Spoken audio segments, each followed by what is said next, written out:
Hey guys, and welcome back to another episode of Okay, I Said Too Much podcast. And on today's episode, we will be discussing terrible TikTok dating advice that I've heard recently. So let's just go ahead and jump right into our weekly update. So this week, guys, I feel like I'm finally getting to the point of my new year can actually start. I feel like the past couple weeks have been so busy, or I've just been down for the count because my sinuses and allergies are bothering me. But I feel like finally we're here, we're focused. I did some traveling last weekend for work. I went to Georgia, so my company is based out of Georgia, so we had a little employee retreat. It was so much fun, so relaxing. But I'm whew, it feels good to be back in my space, and not be not sleeping in my own bed. That's the biggest thing about being away, is I just miss my bed. That's it. That's definitely it. I will say I am so looking forward to sleeping in next Saturday, even though I probably will not sleep in. I'm looking forward to sleeping in. So yeah, I went to Georgia on Friday, and I will say, the Atlanta airport, the anxiety the Atlanta airport causes me is unreal. So I'm going to tell you my one little airport story from this weekend, and it's going to be for Sunday when I was coming back. So I don't remember if Aaliyah's Face or Kyra talked about this on their YouTube channel, where you can check which TSA security checkpoint in the airport, in the Atlanta airport, and you can check their times, their wait times. And so I was okay, bet. So I'm on the ride there. The Uber picked up was around 9:30. It was an hour drive. And so 15 minutes before, I remembered this, and I'm oh my God, let me check what TSA is going to be the quickest to go through. And so I check it, and it's the north main gate or whatever is the quickest. Get there, they're redirecting everybody to the one downstairs. I think the one downstairs is technically just for TSA pre-check, but I don't know what was going on upstairs in the other gates, but she was directing everyone downstairs. So you can just see this line. It's just a line of us all filing down to go downstairs to get to this damn gate. So I finally get down there, and oh, hold on. If you're hearing a train in the background, I'm so sorry. I can't. I'm trying to edit that out, but it's a train. I don't know. I'm sorry if you hear that in the background. But finally, I get downstairs, and this TSA security checkpoint it's smaller, kind of looks like the one in RDU that I go through, that I'm so extremely thankful for. And I get in line, and I'm you know what, I still have plenty of time. I'm not going to stress it, even though I had to walk all the way down there. I mean, now I'm going to have to walk all the way back up and then take the train to my gate. I was I'm not going to stress it. And so I'm standing there. I haven't had any food or coffee yet. And so I'm in my own little world. I have everything ready because the Atlanta airport causes me anxiety. I had slip-on shoes. I'm just sitting here. You have nothing to be nervous for. You're just going to go straight through. Then you can get food. I'm trying to give myself a pep talk, basically. And all of a sudden I hear, excuse me. And it's this lady, she clearly, English is her second language, which literally nothing wrong with that. And she's just pushing through, and she's at my shoulder behind me, and I turn around, and you know when you turn around in your daze, and it clicked what was happening, that she was cutting all these people in line, but you were oh my God, I have to confront this lady, because there's no fucking way she's about to cut me in this TSA line. And so you're damn. So now I'm thinking to myself, damn, I have to confront this lady, because she's gonna try to cut me. So I turn around so slowly, because I'm wide, so she can't get past me until I turn around and move out of her way. And I don't know, there was two security people just standing there directing the flow of things. And I don't know if the man saw my face and saw that I was ready to tell this lady to go to fucking hell if she tried to confront me. That's so aggressive. But y'all, I hadn't had any coffee or food. The biggest part to know is I had not had food yet either. Okay. And so slow turn around, and it's so funny. The man immediately comes up and was are you meeting family, to the lady? And she was no, I'm running late. And he was okay, yeah, per our TSA rules, you have to personally ask everyone in line if you can cut them. And she was I asked. And the girl, there's another black lady behind me, because we're in Atlanta airport, the employees that are talking to this lady is black. Most of the people in this line are black. So the black lady behind me was no, she didn't ask. She's just saying, excuse me. And he was like, ma'am, you have to personally, if you want to cut the TSA line, you have to personally ask everybody that you're passing if they will allow you to pass. Like, I know you're running late, things happen, but all these people are trying to get places too. So if you want to pass, you have to ask. And she was like, I'm saying, excuse me. And so another TSA security person comes up and it's like, excuse me is not asking. You need to say the words, can I get in front of you? And like, at that point, I guess the lady gave up and she won't get past me. Okay, girl, you have to wait your turn as long as everybody else. I'm gonna pray to my God that you get to your flight and you don't miss it, because that does fucking suck. But you're not getting in front of me. I'm so sorry. Like, I'm just so sorry. It's just not happening. Okay, so I finally get up to the place where they're like taking IDs, and so the guy is taking my ID, and he's like stone cold Steve Austin. Like, he's not saying anything. He's just telling you if you need to move over some so he can see your face. I've never had a TSA agent stare into the depths of my soul to make sure I match the person that is on that ID before. Never in my life have I experienced something like that. And of course, the lady who's trying to cut everybody is behind me. And so she has to give him her ID and passport. And so I guess the girl behind her saw her like boarding pass when she goes to get the ID and passport. And she was like, her flight's Delta. This is not TSA for Delta. And he was like, it doesn't matter. And she was like, I'm just saying because her border pass says Delta and this is like international TSA. And he was like, it's just TSA. It doesn't matter. Like, when I tell you this man had no emotion and this lady was just like pressing the issue. Like, he didn't give a fuck. He was like, just give me your ID. Okay. Before you start trying to run amok in my TSA, give me your ID. I guess she was just salty because the lady cut in front of her, but it was so funny. The lady looked at her, and this is why I think her English was definitely her second language besides the accent, is because she was looking at her like she really didn't understand what she was saying. And I was just like, it's not that big of a deal. I literally said that. I'm like, it's not that big of a deal. Girl, get that man your ID and put your shit on this little conveyor belt and go about your business. I can tell you, like, okay, of course that lady trying to cut in front of me is my business because she's trying to cut in front of me. But what her boarding pass says ain't got shit to do with me. Okay, I don't care.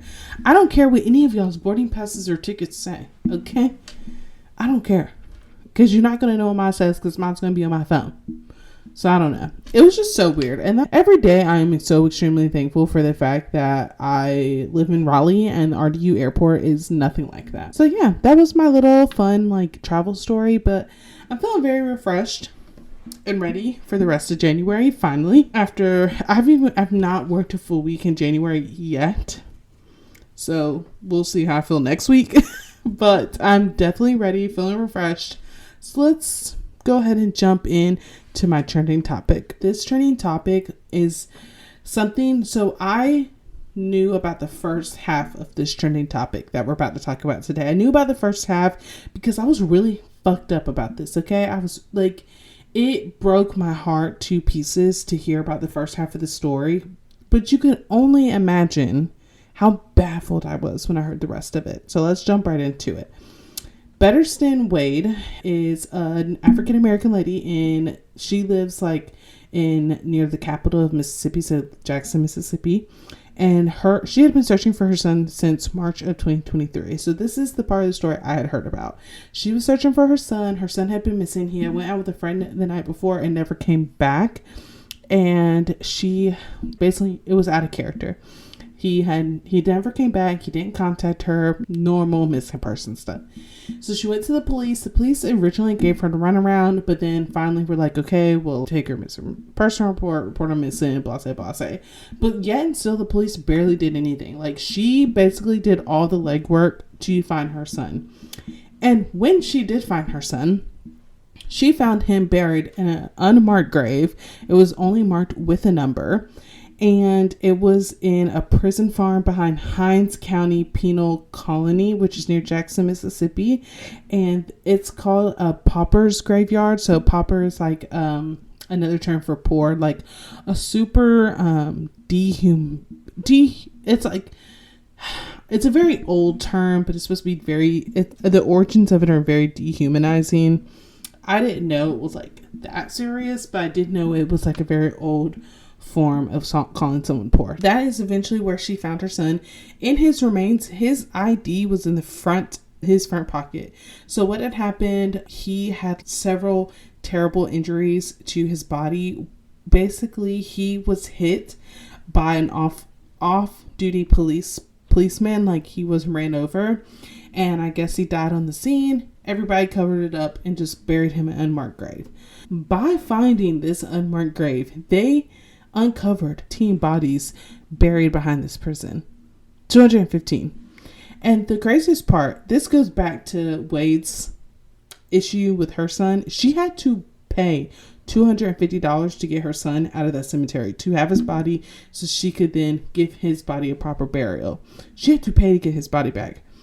All of the family members whose family has been found in these unmarked graves also have to pay to get their family member's body back. I don't know if it's the same amount, but they do have to pay. So this is from an article I have pulled some information from, just so I could tell you guys some more information.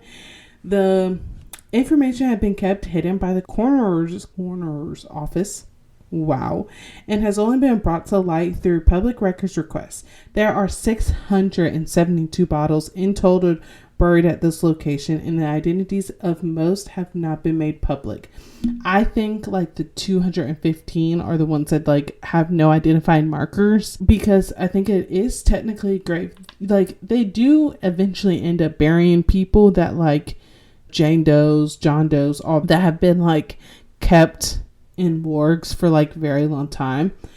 According to an independent autopsy later conducted by Dexter Wade's family, Dexter Wade is Betterson's son who was found. It was in an advanced state of decomposition. So I don't know if they did the proper burial stuff that you're supposed to do for a body, because they did just unmark it in an unmarked grave. And more families have, of course, stepped forward because their loved ones have been missing, and they think they could be one of the many buried bodies. The kicker is that you had to pay for their remains, which is absolutely insane to me. That is a part that's crazy to me. I wonder what else is going to come from this, because 200 bodies is a lot of freaking like missing people. Like, could you imagine thinking, because they do think some of these bodies died in that prison and were buried there, and since they died in the prison and it was probably under like sketchy circumstances, that they probably just buried them and didn't notify the family. I think, to go back to Dexter Wade's, what happened to him getting ran over by an off-duty police officer, and you not thinking for one fucking moment that maybe, just maybe, you should contact their family. It's how low of low do you have to be? So apparently Dexter Wade's brother had an incident with this same police department, and so they think that's why they covered up Dexter Wade's murder, because they didn't want it to seem like it was like done on purpose or premeditated. So, and it's funny because his mom was like, she didn't want to go to the cops because of these issues she had previously with this police force. But it's to just be like, I don't give a fuck about 215 family members that could be out there. Moms, sisters, brothers, grandmas that are looking for their loved ones. So many families have came forward. And it's like, okay, one, DNA testing 215 bodies. Two, then trying to claim the bodies. I'm sorry, but I'm not paying for shit. Mississippi, their governor, senator, whatever needs to do something. Those people should not have to pay to get their loved ones. It's not okay. So when I just recently watched a documentary about this, where this girl, she was found dead. People think that People think that her boyfriend was the one who killed her. And no, they were married. That's her husband, I think. Because he was like next of kin. And so he was the one who would had to claim her body at the morgue. And he never did it. So the family had to fight to then claim her body for him. The guy at the like funeral home was like, I've never seen a family have to fight to get their body back, because the next of kin, I'm using quotation marks, is not taking the body. Sorry, I don't know what my mind is not working. So they were like, so he was like, I've never seen anything like this. That should be the same thing. It's not like they had notified all these next of kins and the next of kin was just like, I don't care what your fuck you do with the body. Then that's completely different. Okay. A lot of these people were like, I had read one story that was like, they kept trying to contact the prison because they knew their like loved one was in that prison, and they just kept getting the runaround, and then it ended up being one of the bodies. That's not acceptable. That's just not acceptable. And now you want me to pay to be able to bring their body home to give it a proper process. And every day, I already know, like, people, like, Mississippi is so fucking backwards when it comes to this, and there's so much corruption. And the case that I talked about where the husband never collected her remains and then the family had to fight for her body is New Orleans. And if you want to talk about freaking corruption and a terrible crime rate, scary crime rate, New Orleans, it's bad. But yeah, and it just breaks my heart that people have to go through that. And I like pray every day that I never have to go through that with my own family and my own loved ones. And I pray for these people who are experiencing that, because I just couldn't imagine just getting hit, like door shut. You finally find your loved one, and then it's okay, cough up this money. Did Dexter Wade's mom pay $250 for her son's remains? Who knows? I don't know. I couldn't find any proof of a number of what they're asking these people to pay, but it could be $250, which, I mean, in retrospect probably isn't that bad. But if you think about it, if you're in this system, if you're in the police system, I'm not saying wealthy people don't go to jail. I'm not saying well-off people don't go to jail, but $250 is a lot of money in this day and age with a recession, inflation, all that. So it's just terrible. But I will probably keep you guys updated on this, because I really want to see how this ends. Because remember, I had started with the first part of hearing this mom search for her child, and then it ended with this. So I'm definitely going to keep you guys updated on this. But let's just go ahead and get right into the meat and potatoes of this week's episode. So if you did not know, my most listened to episode is my social media Stop Telling Me How to Date episode. So we're back. We're doing it again.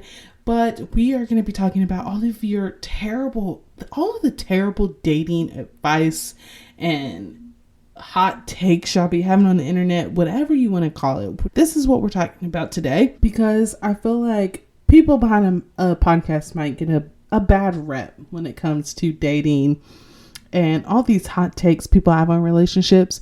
So I wanted to give mine since I am a person behind a podcast mic. Let's go ahead and jump right into it. The first one, and probably the most controversial, is going 50-50. I want to tell a story first that's going to give a little bit more context into how I feel about going 50-50. So, of course, first things first, when people get on the internet and tell their terrible dating stories or how terrible their man is, I don't say nothing. Because y'all be telling us how terrible these men are, and y'all be staying with them. So I don't say nothing, okay? I'm not think piecing your relationship on TikTok for you to be like, all you bitches are single and mad that I got a man. No, I'm not doing it, okay? But there was a certain situation that blew my mind. So this girl, sorry guys, I put my phone on Do Not Stir because I know y'all heard that vibrate. So this girl got on Beyonce's internet and was like, yeah, so originally I had 2 jobs and I was paying all the bills. She lived with her man. She does live with her man, and she's paying all the bills. And she had 2 jobs and she was paying all the bills, but she didn't have any extra money. I don't know what he was doing. He still had money, because I guess you would ask him for extra money for like spending and like little stuff. And he'd be like, no, like, you have 2 jobs. Why don't you have money? Because it's like, okay, where's your money going? And whatever. I don't know. I don't know if it's because she had like previous kids that he like wasn't helping out with. I don't know. She didn't really give that context, or maybe I just didn't watch enough parts to get that context. But at some point I was getting a headache listening to this girl speak.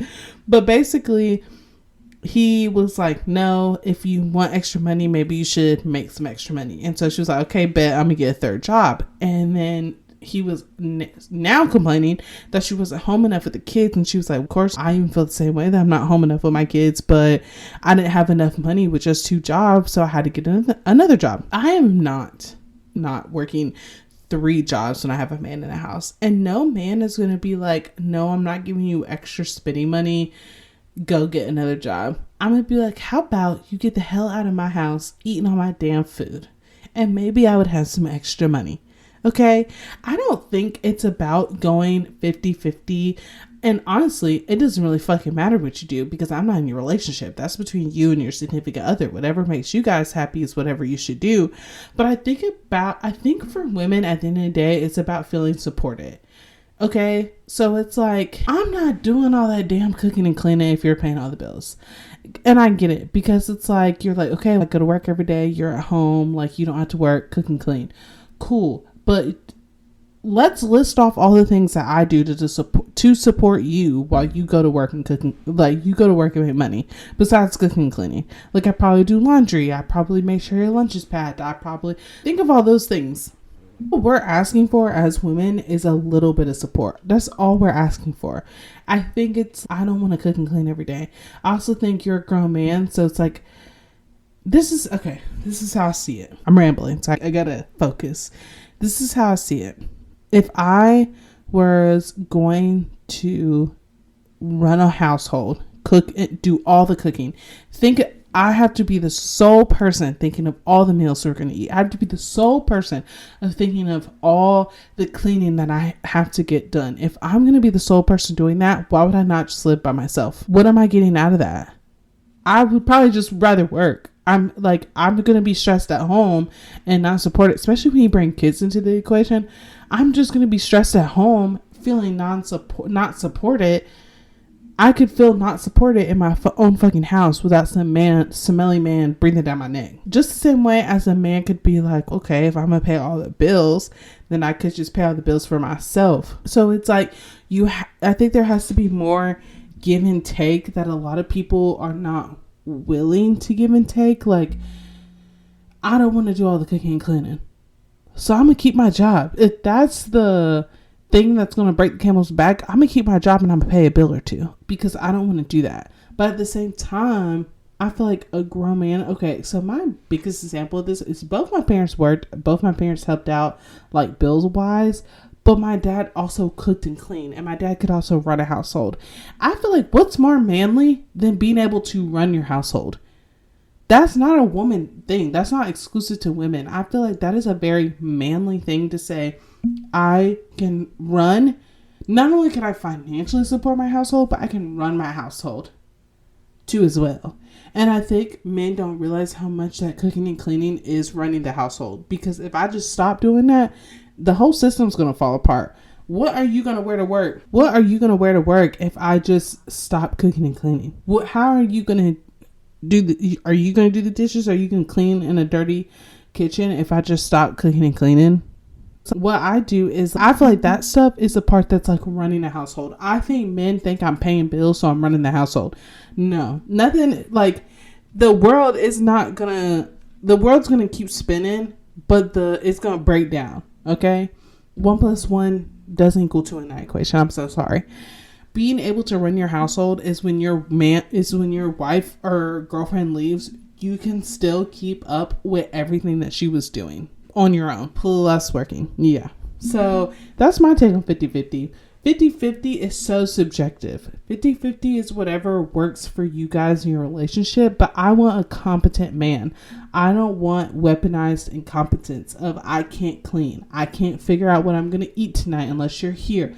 I don't want that. I'll pay bills all damn day in my own house if that's what some man paying my rent is going to look like, or some man paying all my bills and taking care of me in that aspect is going to look like. Also, I'm never just going to leave myself without any money. That's a huge thing for me. I don't think enough women think about that. When this whole conversation comes up, like, I'm just not going to leave myself in a situation with no money to my name in case I need to get the fuck out of Dodge.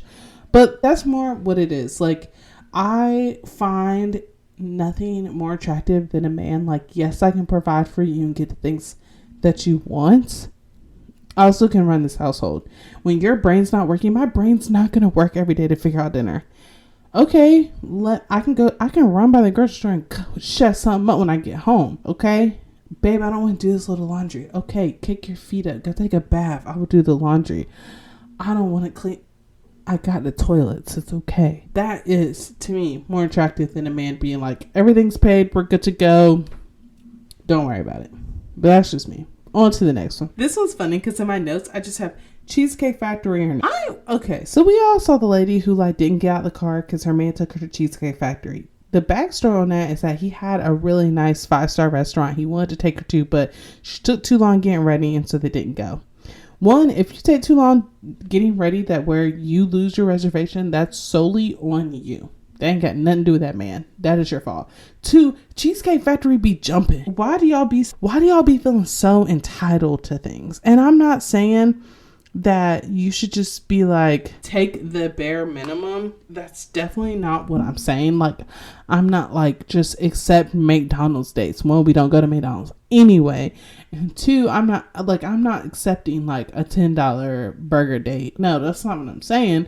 But what I'm saying is y'all just be so unrealistic. And the thing is, y'all be on social media too much. And before you start, because I know I'm always I'm crying.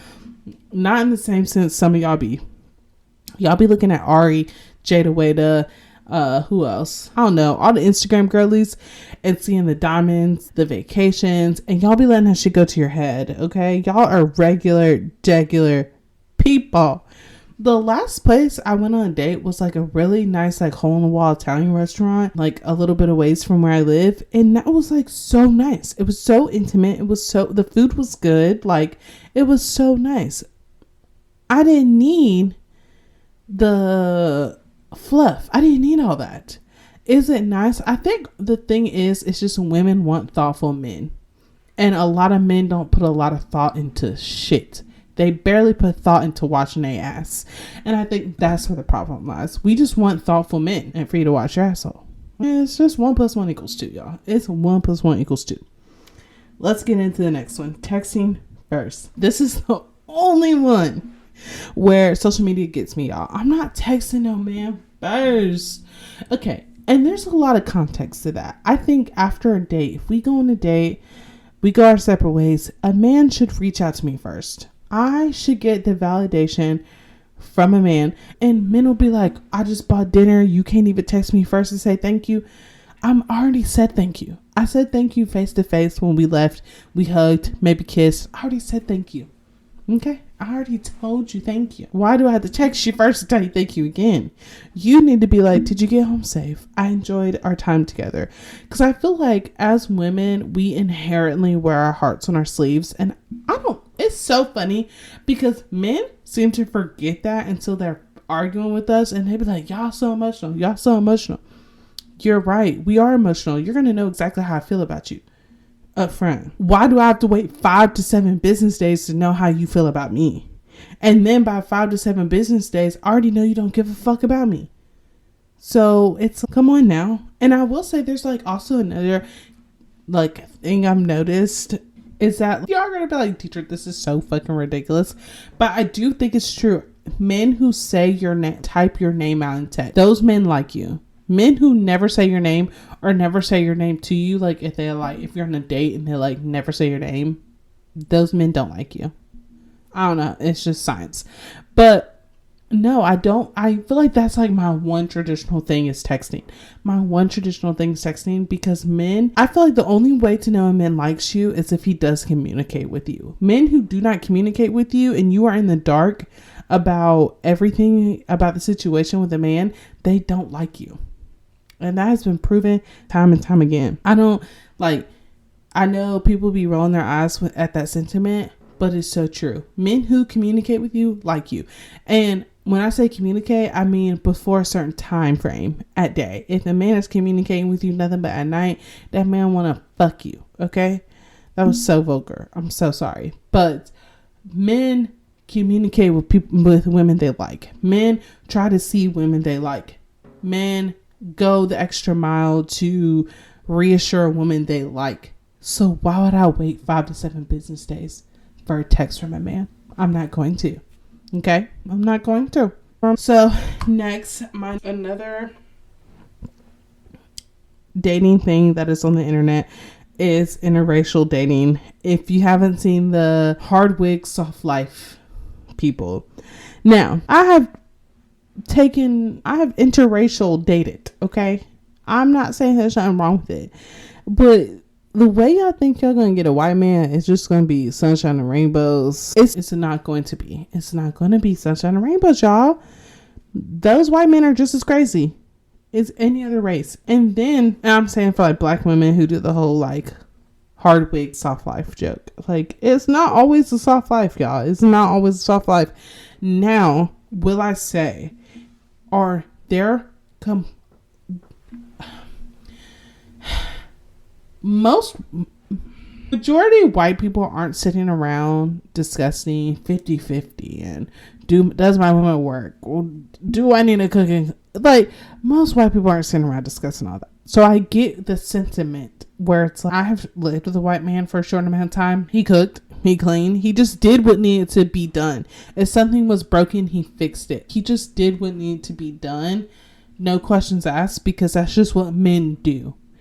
And I feel like there is that cultural difference sometimes, but it doesn't mean it's going to be sunshine and rainbows. Like, that relationship wasn't sunshine and rainbows at that time. So it doesn't mean that. And on the flip side, the passport bros, what screams non-traditional about a foreign wife? Most foreign women are brought up like with it being beat into their head. A man is a provider. And a man needs to have money. What's that word? Dowries? Dowries, when you like pay the family. So many people do that. I was watching 90 Day Fiance. It's like one of the recent seasons. This man was dating like a woman in the Philippines and built her family a new house. Was sending his paychecks over to build her family a new house. But the passport bros be going over there because they don't want for nothing. They just want, and like, they're not materialistic. They make you think they're not materialistic, but they definitely are. So I don't get why people think that dating outside their race is suddenly an escape. And I don't care what race you date. Just don't say shit about black women in the process. Me being a black woman, I don't care what race you date. Do whatever makes you happy. But one, don't be like Young Jeezy, who was like, oh, I went through hell, so I had to come back. I had to come back to my beautiful black women because y'all be holding us down. I'm not Mr. Save-A-Ho. I am not Mrs. Save-A-Ho. Okay? Do not come back over here after you get your heart broken because you need someone to hold it down. It's not me. Passport bros, do not go to foreign countries thinking women are suddenly less materialistic because they're from third world countries. That's so fucked up. Black women, just because that is a white man, he's not going to treat you any better. He might if he's a good guy, but that's him being a good guy at his core. Okay? That's nothing to do with his race. But my last topic on terrible TikTok dating advice is someone who has blown up. I've talked about Sheer7 in a previous episode. She's the sprinkle lady who does YouTube lives of dating advice, and you can like pay to ask questions and stuff like that. People get so worked up about her, especially men. She does a segment where men call in. Now that shit is funny because those men, you can hear the blood vessel bulging out of their forehead by how upset they are by her presence. But she gives advice for people who want to live a certain type of life. And that certain type of life is money is more important than anything else. Money is more important than my happiness. Money is more important than what I might be typically attracted to. And if that's what you want and if that's what you enjoy, then there's nothing wrong with that. There's absolutely nothing wrong with that. I don't want to live that life, but there's absolutely cool. Do you? Of course, there's always that moment as a young woman where you're like, oh, a sugar daddy would just hit. It would just be different. I wouldn't have to work. They would buy me all these nice things. But there's also a certain level of control that comes with that. Don't get me wrong, Sheer7 makes her own money because like she makes money from her YouTube and stuff. So I'm sure she's not worried about that. But a lot of women get themselves in situations with these older men and they don't have shit. They don't have shit to their name. Because all they've done is let that man take care of them. And that's not it for me, Chief. Okay. I do not want to be hand out to a man, especially an older man that I may not be 100% attracted to. Now, is her dating advice good? Yes. Like, she is definitely a woman who's like, own who you are, get your personal style, make yourself look good, make yourself feel good, go out there, put yourself out there, do it on your own. Don't depend on anybody else. Don't depend on dating apps. Just put yourself out there, make it happen for yourself. I do appreciate her dating advice 100%. She is all like, girl, put on a good outfit, put your makeup done, get your hair done, and go outside of your house. No man is going to knock on your door to come and find you. Do I think she has good dating advice? Like, when it comes to stuff like that, absolutely. But she makes advice for the people who want a certain lifestyle. If you don't mind dating an old man for the sole purpose because that old man has money, she's your woman. She's your girl. Because that's the thing. People think there's some hidden messages in her, like, her content, but there's not. Like, she literally says, like, date this man for money. You do not have to be attracted to him. Like, people will ask stuff like, oh, he gives me this much money, but I'm not attracted to him. She'd be like, are you attracted to the money? Are you attracted to the bags? Is that attracted to you? Let him hit it from the back so you don't have to see his face.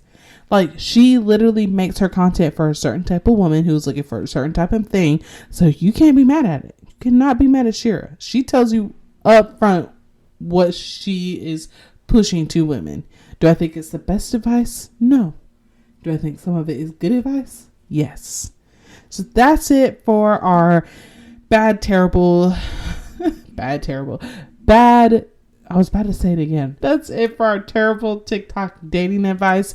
I hope you guys enjoyed it. The dating ones always do good because I'm single as a Pringle. But my plan is this summer to start dating again. I don't know why, but like something in my soul is just like, girl, just wait till the weather gets warm. It's like an overwhelming feeling of like, this summer's going to be really good for your dating life. And so just wait. So that is what I'm doing. But yeah, let's go ahead and get right into our song of the week. Before our song of the week, I'm going to tell you guys where to find me because I feel like I should always put this a little bit earlier in the episode and I always forget. So, of course, the podcast Instagram page is istm.podcast. You can just search my name to find all my socials. Keep it really easy for you guys. But always remember to rate, leave a review if you are enjoying the episode. So, right back into the song of the week. Y'all know my baby, 21 Savage. He combed out the dreads. Me and my friend were sending videos back and forth of... We weren't sending videos back and forth. She sent me a video of Drake getting his hair braided, and then I sent her the video of 21 Savage getting his hair braided. And I did not put two and two together that he combed out his locks when I sent that video. I'm so slow. But he just dropped a new album last Friday. It's called American Dream. So good. So good. But I love 21 Savage. I just love his music so much. There's a lot of good songs in here, so it was very hard to pick a song of the week, but I'm gonna have to do Should Have Worn a Bonnet. It's him. It's 21 Savage and Brent Fias. Come on now, it's so good. If you haven't heard it, go listen to it. It's on American Dream by 21 Savage, and that'll always be in the ISTM I Said Too Much podcast playlist on Apple Music and Spotify. And as always, I love you guys, and I will see you next week.